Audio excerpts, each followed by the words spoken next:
if I know that the greatest copywriters use this prompt, that also becomes part of the validation, right? Where it's Yeah. like, okay, if it's good enough for them and if they've made it and they spent like 6 weeks working on this prompt and they've done thousands of pieces of copy, then you know there's a certain level of validation there, right? That's why we buy swipe files of creative ads from agencies that spend millions of dollars on Facebook ads because they have validated the work.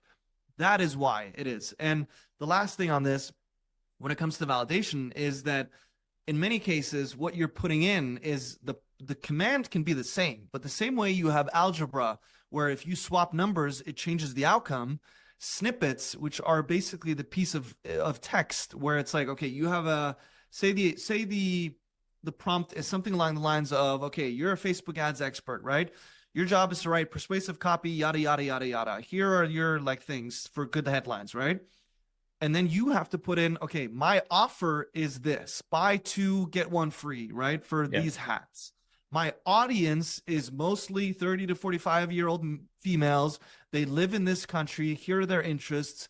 All of this information you have about your audience, right? Here's something you should know about the brand. All those three things are what we call snippets, right? They're small pieces of information that change depending on what client you're working with, what software, like whatever you're putting in, right? The quality of the snippets will completely change the way the prompt works. So you're not going to get the same thing because it's like you're putting two different pieces and connecting them in different variations that have never been connected before.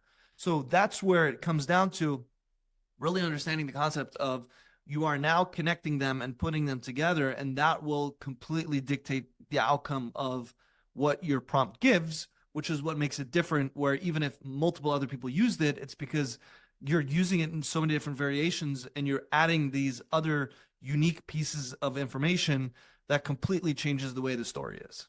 Yeah, because most companies kind of we're trying to sell the same thing. It's just Yeah. our different kind of approaches, and of course, tone of voice in the video or in copy, and kind of the whole branding part of it is going to be Mm-hmm. unique either way.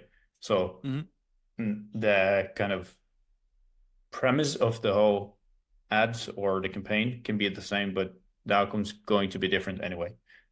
Absolutely. And that's where like we see how many social media agencies are there in say Norway? Probably a couple thousand or at Yeah. least a couple hundred, right?